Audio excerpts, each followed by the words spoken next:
예, 이제 특강 강사로는 양성태 목사님, 목회와 목사와 목회에 강의를 해주시겠습니다.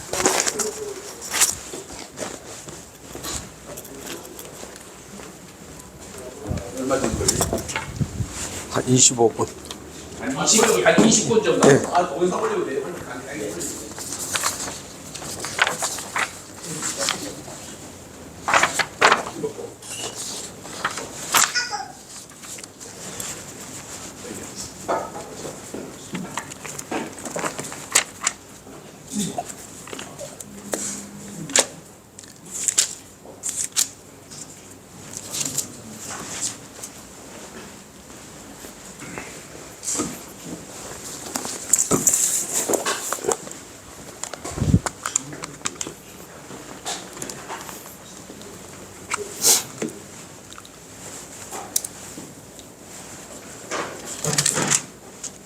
반갑습니다.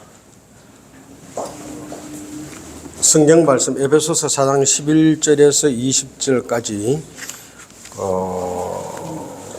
초대교회 말씀 5대 직무, 그 5대 직무자들이 무슨 일을 해야 되는지, 그리고 성도들이 어떻게 말씀을 따라 살아가야 되는지, 이 본문을 근거를 해가지고 목사와 목회 다 잘들 하고 계시는데, 거기에 대해서 제가 비전 목회 성막기도 5단계 세미나를 할 때 제1단계가 하나님의 창조계획 설명서입니다. 그 내용에 하나님이 천하만물을 창조하시고 사람을 만드시고 성도들에게 사역을 맡기시고, 그리고 목사, 교회, 목회, 기도, 이 테마로 한 주간 하는데, 그 내용 중에서 목사와 목회 그리고 성도에 관해서 엑기스라고 그러면 엑기스 추려서 잠시 같이 나누기를 원합니다. 사람들이 예수 믿고 교회 옵니다. 당신 예수 믿는 목적이 무엇이냐라고 물어본다면요, 거의 대부분 예수 믿고 천국 갑니다 그럴 거예요. 지금부터 한 25년 전쯤 제 막내 아들이 5살인가 6살 때 교회에서 제가 주일 예배 천국에 대해서 설교를 했어요. 예배를 마치고 이제 내려오니까 아들이 쫓아오면 그러니까, 아빠, 천국이 그렇게 좋아? 그럼 우리 천국이 어떻게 가? 죽으면 가지. 그러니까 걔가 하는 말이, 그럼 아빠 우리 그냥 오늘 빨리 죽자, 천국 가게. 그러니까 옆에서 나이 드신 근사님이 듣고 있더만은, 그 5살짜리 애 등짝을 스매싱을 팍 날리면서, 애가 그런 소리 하면 못 써. 오래 살아야지. 돌아서 생각할 때, 천국 빨리 가자 아빠, 그렇게 좋으면 지금 당장 가자, 이게 등짝 스매싱 맞을 일인지. 근데 이제 예수 믿고 교회 다니는 게 천국 가기 위해서라고 그렇게 말들은 합니다. 그런데 정작 진짜 본심을 내어놓고 물어볼 때, 천국 가는 거 그게 전부냐? 플러스 알파. 천국은 가봐야 알겠고, 이 땅에서 천국처럼 좀 잘 살았으면 좋겠다, 잘 되었으면 좋겠다. 그게 신앙생활 하거나 기도하거나 사람들 살아가고 교회에서 사람들을 선정하고 직분자를 맡기고 뭐 여러 가지 해오면서 자기들의 그 마음속에 들어가 있는 본심인 것 같아. 이왕 예수 믿었으니까 잘 되었으면 좋겠다, 잘 살았으면 좋겠다, 예수 안 믿는 사람보다 더 편하게, 더 쉽게, 더 빨리 되었으면 좋겠다. 그런데 그렇게 신앙생활 하다가 우리는 어차피 언젠가 한 번은 하나님 앞에 갈 거예요. 저도 그렇고 여러분도 그렇고 교회 다니는 모든 성도들도 다 하나님 앞에 갈 거예요. 하나님 앞에 가면은 성경에 이렇게 기록을 하고 있더라고요. 계시록 20장 12절 말씀에, 또 내가 보니 죽은 자들이 큰 자나 작은 자나 그 보좌 앞에 서 있는데 책들이 펴 있고, 또 다른 책이 펴졌으니 곧 생명책이라. 죽은 자들이 자기 행위를 따라 책들에 기록된 대로 심판을 받으니. 결국 하나님 앞에서 평가를 받는다는 거예요. 너 뭐 하다 왔냐? 내가 뭐 이렇게 잘 먹고 잘 살라고 애를 쓰다가 그렇게 왔는데요. 너가 이제 네 보고 그거 하라 그랬더냐? 이 말 듣게 된다면은요, 미안합니다. 지금까지 예수 믿고 신앙생활하고 있고 그나마 자기가 복 받아서 잘 살았단 막 그래서 높은 자리도 올라갔다 그랬는데 그게 꽝 되는 거예요. 부자 되어가지고 큰 아파트에 살면은 하나님 앞에 갈 때 칭찬하고 상급받고 멸류관 받을까요? 출세하고 높은 자리에 올라가면 야, 니 참 애썼다. 하나님 알아주시네요. 내가 그 자리에 올라가기 위해서 얼마나 노력했는지 모릅니다. 인정해 주실까요? 아마도 아닐 거예요. 그러면은 그 사람들이 하나님 앞에서 그런 평가 받았을 때 아이고 하나님 제가 죽을 죄인입니다. 내 죄를 용서해 주실까요? 그러실까? 우리가 누굽니까? 아담 할아버지 하와 할머니 후손이잖아요. 절대 내 잘못입니다. 그러지 않을 것 같아요. 하나님 내가 예수 믿고요 몇 살 때부터 교회를 다녔는데 교회에서 그렇게 가르쳐 준 적이 없어요. 우리 목사님 설교할 때요 예수 믿으면 복 받는다, 예수 믿고 기도만 잘 된다 그러고 그것이 하나님의 은혜라 그랬습니다. 어떤 사람은 기도 조금 했는데 응답 받으니까 하나님이 큰 은혜 주셨다 그랬고, 어떤 사람은 자기 애들 공부 지지리도 못했는데 막 기도했더니만 좋은 대학 갔다 진짜 하나님이 큰 은혜 받았다 그랬고 그랬어요. 나도 그게 예수 잘 믿고 그게 하나님의 큰 은혜인 줄 알고 잘 먹고 잘 살기 위해서 애를 썼지. 우리 목사님이 하나님이 너를 이 땅에 보내는 목적과 계획이 있다. 그 일 감당해야 된다. 그거 발견하기 위해서 네가 예수 믿고 교회 다니는 거다. 그랬으면은요 내 삶이 달라졌을 겁니다. 목사님만 그런 줄 아세요? 우리 교회 헌신예배나 부흥회로 온 강사님들 다 같이 그랬습니다. 그분들이 한 간증이요. 누가 진짜 힘들고 어려웠었는데 하나님께 기도했더니 응답해줘가지고 이렇게 잘 됐다. 그 잘 되는 것이 예수 믿는 기준인 줄 알고 그것 따라 내가 살아왔는데 내가 뭘 잘못했단 말입니까? 만약에 그 사람들이 하나님 앞에서 그렇게 항변한다면은 그 사람들을 가르쳤던 목사 저와 여러분은 뭐라고 하나님 앞에 가서 이야기해야 되겠습니까? 교회를 개척하거나 교회를 부임해 가면은 교회 부흥시키고 성장시켜야 된다는 게 우리들에게 주어진 운명적인 일입니다. 그거 잘 못하면은요 연임 안 해주잖아요. 가라 그러잖아요. 무능하다 그러잖아요. 그럼 무능한 목회자로 낙인 찍히면은 다음번에 또 갈 데도 없어요. 그러면 개척해야 돼요. 그냥 되어집니까? 그 굴레를 안고 우리가 살아가는데 그래서 생존 때문에 부흥도 시켜야 되어지고 열심히 해야 되어지고 그렇게 했는데 그러면은 하나님 앞에서 우리가 그렇게 목회했습니다라고 말할 때 그게 야, 니 참 잘했다. 고생했네. 애썼네. 그러면서 내가 네 마음 이해한다. 넘어가게 되어질까요? 아마도 우리들에게 묻는 책임이 더 클 겁니다. 성경에도 그렇게 기록해 놓았더라고요. 우리 가르치는 자들에게 더 크게 책임을 주고 할 것이라고. 그러면서 하나님께서 그 성도들에게 변명 불가의 성경을 딱 갖다 댈 겁니다. 에베소서 4장 17절 20절 오늘 제가 말씀드렸던 4장 11절에서부터 시작해가지고 하나님이 초대교회 5대 직분자를 세우고 그 직분자들이 여러 가지 일들을 하게 되어지고 그 나머지 결론적으로 성도들이 어떻게 될 것이냐. 그러므로 내가 이것을 말하며 주 안에서 증언하노니 이제부터 너희는 이방인이 그 마음이 허망한 것으로 행한 같이 행하지 말라. 그들의 총명이 어두워지고 그들 가운데 있는 무지함과 그들의 마음이 굳어짐으로 말미암아 하나님의 생명에서 떠나 있도다. 그들이 감각 없는 자가 되어 자신을 방탕에 방임하며 모든 더러운 것을 욕심으로 행하되 오직 너희는 그리스도를 그같이 배우지 아니하였느니라.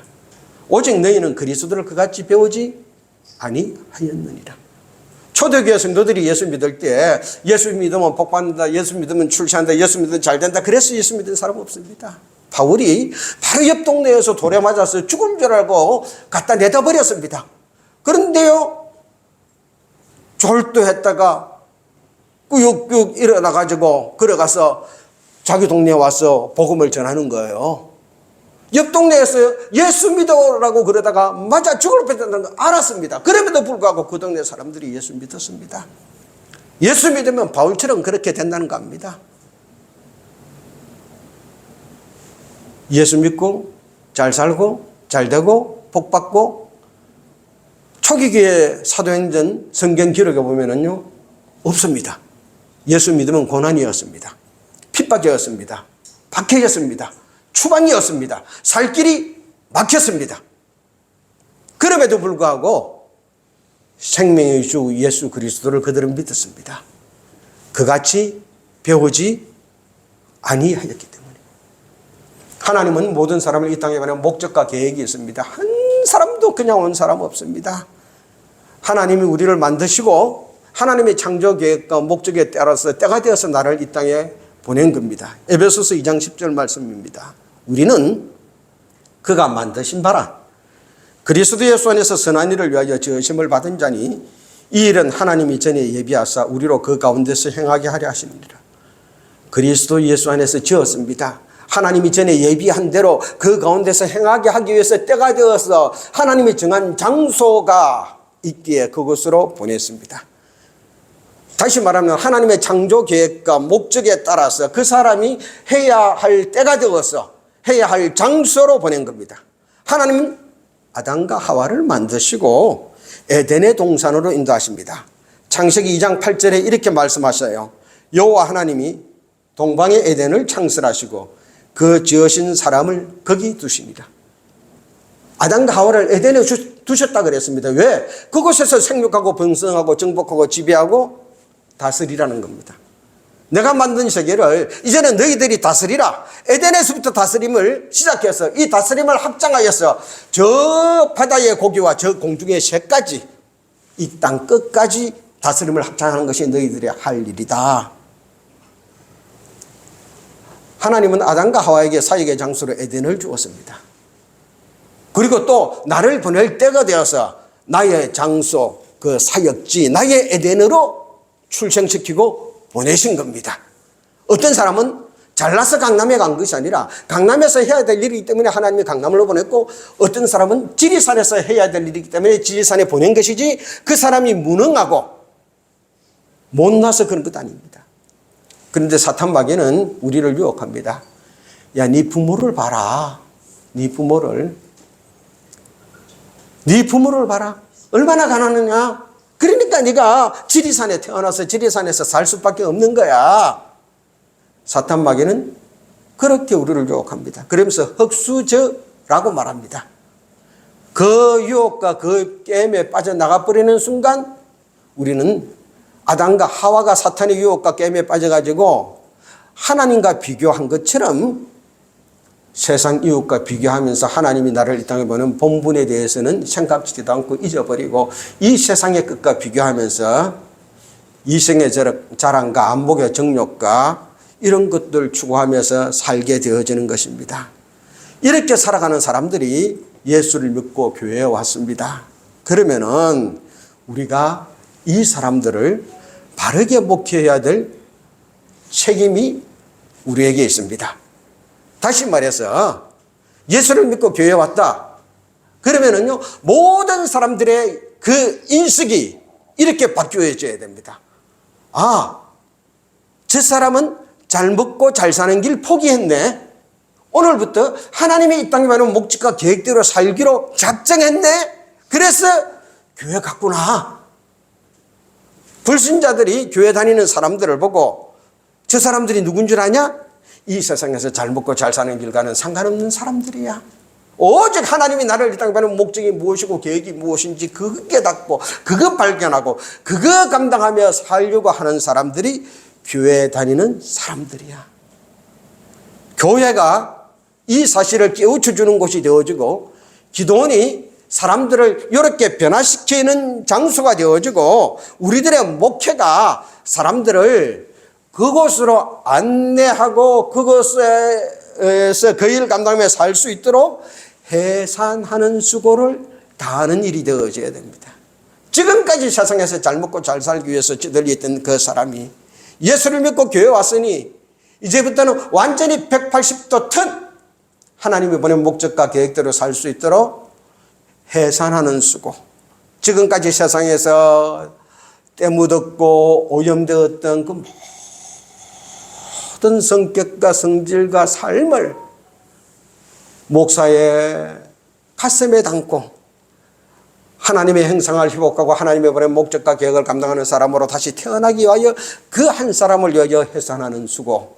갈라디아서 4장 19절에 이렇게 말씀하십니다.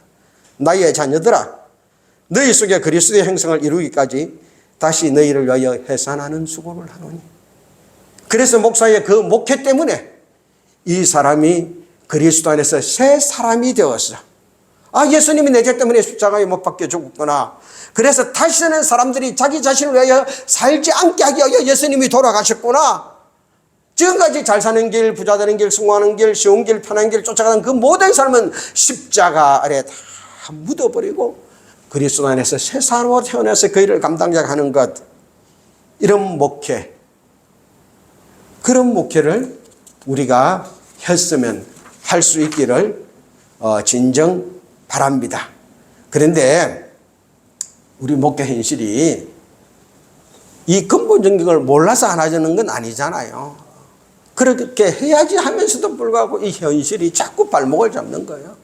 교회도 성장을 시켜줘야 되고 그거 안 하면 또 다음번 연임이 안 될 수도 있고 또 교회가 부흥 안 되고 생존이 안 되면 개척했던 게 무너질 수도 있고 빚더미에 올라가야 될 수도 있고 그러니까요 자꾸 옆길로 빠질 때가 많아요. 하나님 그래도 일단은 자리번해야 됩니다. 성장해야 됩니다. 그러다가 그게 재미가 들어버리면은요 그냥 옆길로 가는 겁니다. 제가 파주에서 개척을 하고 석 달 만에 200명이 모였어요. 사람들이 놀라 자빠졌습니다. 그러다가 교통사고 나서 병원 생활 3년을 했습니다. 수술을 하고요 일어났는데 정봉기 목사님한테서 전화가 왔더라고요. 요즘 어떻게 되느냐. 수술하고 이제 석 달 됐는데요 꼼짝도 못합니다. 양목사 파주에서 했던 전도법 있지. 우리 이 교회 이제 아파트 입주할 건데 와. 다음 주일로 와. 그리고 끊어버리는 거야. 목사님 못 갑니다. 운전 못해요. 사모님 운전하잖아. 그래가지고 제가 한 달을 갔다가 가서 전도 세미나 석 달 동안을 일주일에 2-3번 가서 전도 현장 지도를 집사람이랑 그렇게 했던 적이 있습니다. 그때 이제 저를 콜할 이유가 너 파주에 가서 그런 일이 있었다면 그거 한번 나눠봐. 이게 우리들의 현실입니다. 그런데요, 우리가 했던 이런 목회, 이 목사들을 갖다가 성경에 몇 종류로 분류를 해놓고 있는데요. 착취만 하는 목자가 있대요. 에스겔서 34장에 나오는 말씀입니다. 인자야 너는 이스라엘 목자들에게 예언하라. 그들 곧 목자들에게 예언하여 이르기를 주 여호와께서 이같이 말씀하시되 자기만 먹는 이스라엘 목자들은 하 있을진저. 자기만 먹는 목자들은 하 있을진저. 목자들이 양떼를 먹이는 것이 마땅하지 아니하냐. 너희가 살찐 양을 잡아 그 기름을 먹으며 그 털을 입되 양떼는 먹이지 아니하는도다. 너희가 그 연약한 자를 강하게 아니하며 병든 자를 고치지 아니하며 상한 자를 싸매주지 아니하며 쫓기는 자를 돌아오게 하지 아니하며 잃어버린 자를 찾지 아니하고 다만 포악으로 그것들을 다스렸도다. 양떼를 먹이고 돌보는 것이 아니라 목사 자기만 살찌웠다는 겁니다. 또 자신의 이익만 챙기는 목자도 있대요. 유다서 1장 11절 12절 말씀입니다. 화 있을진저 이 사람들이여 가인의 길에 행하였으며 싹설 위하여 발람의 어그러진 길로 몰려갔으며 고라의 패역을 따라 멸망을 받았도다. 그들은 기탄 없이 너희와 함께 먹으니 너희 애찬의 암초요 자기 몸만 기르는 목자요 자기 몸만 기르는 목자요 바람에 불려가는 물 없는 구름이요 죽고 또 죽어 뿌리까지 뽑힌 열매 없는 가을나무요. 그런가 하면은 악한 목자도 있대요. 스가랴 11장 16절 17절 말씀입니다. 보라 내가 한 목자를 이 땅에 일으키리니 그가 없어진 자를 마음에 두지 아니하며 흩어진 자를 찾지 아니하며 상한 자를 고치지 아니하며 강건한 자를 먹이지 아니하고 오히려 살찐 자의 고기를 먹으며 또 그 굽을 찢으리라. 화 있을진저 양떼를 버린 못된 목자여 칼이 그의 팔과 오른쪽 눈에 내리리니 그의 팔이 아주 마르고 그의 오른쪽 눈이 아주 멀어버릴 것이라 하시니라. 그런가 하면은 보수만 바라는 싹군 목자와 양을 위하여 목숨을 버리는 선한 목자도 있다고 말씀합니다. 요한복음 10장 12절 15절 말씀입니다. 싹군은 목자가 아니요 양도 제 양이 아니라 이리가 오는 것을 보면 양을 버리고 달아나느니 이리가 양을 물어가고 또 해치느니라. 달아나는 것은 그가 싹군인 까닭에 양을 돌보지 아니함이나 나는 선한 목자라. 나는 내 양을 알고 양도 나를 아는 것이 아버지께서 나를 아시고 내가 아버지를 아는 것 같으니 나는 양을 위하여 목숨을 버리노라. 선한 목자가 되어서 그 양이 이 땅에 무슨 일을 하기 위해서 온 줄 알며 그 일을 인도하고 그 일을 감당하게 하기 위하여 자기 목숨을 버리는 그런 목자도 있다는 겁니다. 그렇다면은 우리의 목회 방향을 한 번쯤은 점검해보고 전환해볼 필요가 있습니다. 그 사실을 우리는 베드로를 통해서 알 수 있는데요. 베드로가 주님과 첫 만남이 요한복음 1장 40절 42절에 나타납니다. 요한의 제자인 베드로의 동생 안드레, 이 안드레를 따라서 베드로가 예수님을 만나서 게바라는 이름을 받습니다. 요한의 말을 듣고 예수를 따르는 두 사람 중에 하나는 시몬 베드로의 형제 안드레라. 그가 먼저 자기의 형제 시몬을 찾아 말하되 우리가 메시아를 만났다 하고 메시아는 번역하면 그리스도라. 데리고 예수께로 오니 예수께서 보시고 이르시되 네가 요한의 아들 시몬이니 장차 게바라 하리라 하시니라. 게바는 번역하면 베드로라. 요한의 제자였던 자기 동생 안드레 때문에 안드레가 강야에서 주님을 만나고 그리고 자기 형 베드로를 데리고 옵니다. 그 베드로를 보고 주님이 야 너는 게바다 베드로다라고 시몬에게 이름을 지어줍니다. 그리고는 그 다음번에 어떻게 됐는지 기록이 없는데요. 누가복음 5장에 보면은 그 만남이 있음에도 불구하고 자기 생을 따라서 갈릴리 바닷가에서 고기잡이 했습니다. 한 마리도 못 잡던 그날 밤 헛송셔하려고 새벽에 그물 씻는 그때 주님이 베드로의 배에 오릅니다. 그리고 자기 이름을 게바라고 부르려고 했던 그 주님의 말씀을 듣고 깊은 데로 가서 그물을 내리라 그럽니다. 깊은 데 간다고 고기가 있나요? 이 분야는 내가 전문가인데 그럼에도 불구하고 그 말씀 의지하여 그물을 내립니다. 그물이 찢어졌습니다. 찢어졌으면 고기가 빠져버려야 되어집니다. 그럼에도 불구하고 두 배를 가득 채웠습니다. 이 기적을 체험하고 베드로가 주님 앞에 무릎 꿇고 나는 죄인입니다. 고백하게 되어집니다. 그 고백을 듣고 주님이 두 번째 만남에서 베드로에게 말씀합니다. 요한복음 5장 8절 시몬 베드로가 이를 보고 예수의 무릎 아래에 엎드려 이르되 주여 나를 떠나소서 나는 죄인이로소이다 하니 예수께서 시몬에게 이르시되 무서워하지 말라. 이제후로는 네가 사람을 취하리라 하시니 그들이 베드로를 육지에 대고 모든 것을 버려두고 예수를 따르니라. 모든 것을 버려두고 예수님을 따랐습니다. 그리고 예수님의 제자로서의 사역을 감당했습니다. 그 예수님이 십자가 지실 때 제자들이 서로 높은 자리에 올라갈 것이라고, 그리고 베드로는 절대 나는 부인하지 않는다고 그랬습니다. 3번 부인했습니다. 부활하신 주님을 만났습니다. 그럼에도 불구하고 다시 고기잡이 하러 갔습니다. 그 베드로를 주님이 요한복음 21장에서 다시 찾아옵니다. 이르시되 그물을 배 오른편에 던지라. 그리하면 잡으리라 하시니 이에 던졌더니 물고기 많아 그물을 들 수 없더라. 첫 번째 만나고 두 번째 만났을 때는 누가복음 5장에서는 깊은 데 그물을 던지라 그랬습니다. 그럼에도 불구하고 부활하신 주님을 만나고도 고기잡이 하러 간 그 베드로에게 이번에는 고기 한 마리 못 잡은 그 새벽에 주님이 찾아와서 말씀하시기를 깊은 데가 아니라 방향을 정해줍니다. 배 오른편에. 왼편에 던지면 안 될까요? 오른편에. 이번에는 방향입니다. 베드로야, 네가 나 믿고 따라간다고 했었지. 그러나 중요한 거는 방향이야. 내가 지시하는 방향으로, 내가 원하는 방향으로. 그러면서 네가 나를 사랑하느냐? 내 양을 먹이라 말씀하시면서 이 말씀을 던져주십니다. 내가 진실로 진실로 네게 이르노니 네가 젊어서는 스스로 띠뛰고 원하는 곳으로 다녔거니와 늙어서는 내 팔을 벌리리니 남이 내게 띠뛰고 원하지 아니하는 곳으로 데려가리라. 이 말씀을 하시면 베드로가 어떠한 죽음으로 하나님께 영광을 돌릴 것을 가리키심이라. 이 말씀을 하시고 베드로에게 이르시되 나를 따르라 하시니. 이 말씀대로 예루살렘 교회, 대교회의 사도 베드로가 그 큰 교회를 버려두고 예루살렘 인근의 이방인들의 전도해서 예수 믿는 사람들, 밖에 비해서 떠났던 성도들이 전도해서 예수 믿는 사람들, 그들의 모임 공동체에 문제가 있다 그러면 베드로가 달려가서 그 문제 해결해 줍니다. 뒤치다거리 해줍니다. 이게 사도행전 1장에서 12장까지의 기록입니다.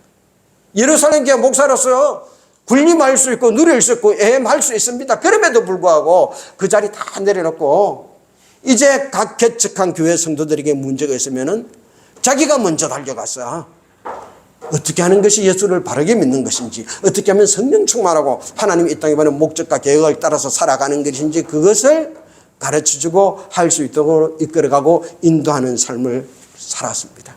그러면서 교회를 든든히 세우고 결국은 로마에서 십자가에 거꾸로 못 박혀 순교하지 않습니까? 바울은 어땠습니까? 갈라디아서 1장 1절에 말합니다. 사람들에게서 난 것도 아니요 사람으로 말미암은 것도 아니요 오직 예수 그리스도와 그를 죽은 자 가운데서 살리신 하나님 아버지로 말미암아 사도된 바울은, 내가 사도가 된 건 누구한테 비워서 된 것도 아니고 사람들 때문에 된 것도 아니고 하나님이, 예수님이 사도행전 9장 15절 말씀대로 내 이름을 이방인과 임금들에게 전하여 택한 하나님의 그릇으로 세움을 받았으니 내가 일 다 해야지. 그러면서 로마 시민권, 율법학자, 백부장 모든 자리 다 내려놓고 교회 개척하는 개척자의 삶을 살았습니다. 그게 바울의 목회고 베드로의 목회였습니다. 그렇다면은 우리도 이제 은퇴할 나이가 다가올 텐데요. 하나님 앞에 혼나지 않는 목회해야 될 것입니다. 어디서? 하나님이 나를 보낸 나의 에덴에서, 나의 에덴. 아담과 하와를 하나님이 에덴으로 두었듯이 하나님도 나를 나의 에덴으로 보내시려고, 그곳에서 목회하게 하시려고, 그곳에서 그 사람들과 함께 하려고 나를 때가 되어서 이 땅에 보냈습니다. 그런데요, 우리가 신학교 들어가면은 뭘 배우느냐 하면은 우리 통합적의 이야기입니다. 신대원 들어가면은 선배들이 그러더라고요. 야, 기숙사에서 영락교회 전사님이 누군지 교육전사님이 누군지 잘 봐. 왜요? 영락교회 교육전사 구하는 건 실천제에도 안 나와, 기도 공부에도 안 나와. 그럼 누가 해주는데요? 선배가 자기 졸업하면서 후배에 넣어놓고 가. 그 사람한테 잘 보이면은 어떻게 되는데요? 그럼 교육전사 들어가면은 등록금 대주지? 일주일에 한 번만 가면 되지? 사례금 좋지? 그것뿐인 줄 아냐? 전임 전도사까지는 그냥 써줘. 그래요? 거기서 전임하고 나면은 목사 안수는 안 줘. 그런데 그때 부목사 들어갈 타임에 되어서 이력서 내면은 대한민국의 거의 모든 교회에서 99%는 다 받아줘. 그러면은요, 그곳에서 부목사 안수 받고 몇 년 있다 보면은 다시 영락교회로 이력서 내면 들어갈 수 있어. 그러면은 한 4, 5년 부목하고 나면은 대한민국의 어지간한 중소도시 담임 목사 500명, 700명 되는 교회는 다 가. 이게 목회의 바른 길이라고 사랑 많으신 선배님들이 가르쳐 주셨단 말이에요. 개척교회 교육정서 가지 마라. 가면은 수요일도 가야 되고, 금요일도 가야 되고, 토요일도 가야 되고, 주일도 가야 되고, 하루에 4번 가야 되는데 사례금도 조금 주고 장학금도 없어. 기피하는 교회라고 선배들이 가르쳐 주세요. 1학년 들어가서 뭘 압니까? 체감하는데요. 제가 전도사 15년 하고 들어갔습니다. 1학년 때부터 그랬어요. 맞습니다. 2가지 길이 있습니다. 그렇게 하는 길이 있고요. 또 하나는 개척교회 가가지고 일주일에 4번씩 가면서 그러면은 전임 전도사 1억 넣으면 아마 1억서 받아주는 교회 별로 없을지 몰라요. 개척해야 될지 몰라요. 그러면은요, 나중에 목회 끝날 때까지 100명도 교인이 안 될 수도 있어요. 그러면은요, 총대도 못 가고 노회장도 못 해볼 수가 있어요. 그런데 하나님 앞에 가면은 이 2 사람을 보고 뭐라 그러실까요? 분명히 하나님이 보낸 사람 중에서 10,000명교회, 20,000명교회 관리하도록 해서 이 땅에 보낸 사람도 있을 거예요. 큰 교회 간다는 것을 잘못됐다는 거 아닙니다. 하나님이 나를 그렇게 보냈으면은 그 일 하도록 그 사람은 그곳이 나의 에덴인 줄 알고 가야 되는 거예요. 그리고 하나님은 나를 바울처럼 개척하면서 그렇게 살도록 했으면은 그것이 나의 에덴인 줄 알고 그곳을 찾아가야 되는 거예요. 그럼에도 불구하고 기 죽지 말고 어기 소침하지 말고 나는 하나님이 나를 이 땅에 보내는 목적과 계획을 따라서 살아가는 목자다. 그리고 그곳에 가서 성도들을 모아서 교회 부흥에 초점을 두지 아니하고 그들이 하나님이 이 땅에 보낸 목적과 계획을 따라서 살아가도록 하기 위하여 해산하는 수고를 다하면서 평생을 살 것이다. 그래서 내 양떼들이 10명이 안 넘을 수도 있고 3,000명이 안 넘을 수도 있음에도 불구하고 그것 때문에 의기소침하거나 기죽지 아니하고 하나님이 맡겨준 사역인 줄 알고 나 최선을 다하겠다. 그 길을 가겠다. 그런 목회자들 분명히 하나님이 그 일을 위해서 사도 바울처럼 보낸 사람들도 있을 것입니다. 이거는요 예수님이 알고 하나님이 알고 성령님이 알고 그 본인이 알 겁니다. 그런데 우리는 아담과 하와의 범죄 이후부터 계속해서 유혹받고 있는 겁니다. 유혹. 어떻게 하면은 좀 더 편안한 교회로 옮겨갈 것이냐? 어떻게 하면 교회가 좀 더 부흥하고 성장할 것이냐? 그래서 이런 유머도 있잖아요. 한국교회 목사님은 교회가 부흥된다 그러면은 양장물도 마신다고. 누가 양장물 마시면 교회 부흥된다 그러면 그것도 따라서 한다는 거예요. 세미나 가가지고 자기 갈 길이 아님에도 불구하고 부흥 성장된다는데 초점을 맞췄기 때문에 쫓아간다는 겁니다. 하나님은 이 땅에 있는 살아있는 성도들을 한 사람도 그냥 보내지 않았습니다. 하나님의 창조 계획과 목적 때문에 보냈습니다. 그것을 깨우쳐주는 장소는 교회 아니고는 없습니다. 어떤 좋은 학원, 어떤 좋은 학교에서도 어떤 좋은 직장에서도 안 가르쳐줍니다. 오직 교회에서만 가르쳐줘야 됩니다. 그 삶을 살아갈 수 있도록 훈련하고 양육시키는 사람은 목사 아니고는 없습니다. 성공하는 것, 부자 되는 것, 출세하는 것, 잘 사는 것, 편안해 사는 것, 세상에 많이 가르쳐주는 사람이 있습니다. 그러나 하나님이 당신을 이 땅에 보낸 목적과 계획대로 살아야 된다. 그것을 가르쳐주고 그 삶을 살도록 가이드하고 안내하고 인도하는 사람은 목사 아니고는 없는 거예요. 그래서 그 사람이 교회에 나와서 성령 충만하여 하나님의 목적과 계획을 따라 살아갈 수 있도록 우리들의 목회 방향이 바르게 정해졌어. 세상 사람들이 교회와 기독교인들을 볼 때, 교회, 하나님의 목적과 계획대로 살아가는 사람들이 모인 곳, 교인들, 하나님이 보낸 목적과 계획대로 살아가는 사람들, 목사, 그 삶을 직접 손수 본을 보이면서 성도들이 그 삶을 살아갈 수도 있도록 해산하는 수고. 1m 80kg짜리 목사의 가슴 속에 넘었다 그래 보세요. 얼마나 무거워서 걸어갈 수 있겠습니까? 그 사람을 위해서 해산하는 수고를 다하는 사람들이 한국교회 목사들이다. 이런 모든 교계와 목사 자신 성도들 세상 사람들이 그런 평가 내리는 날 오도록 우리의 목회 방향이 그렇게 턴되었으면 하는 간절한 마음 이 연사 외칩니다. 감사합니다.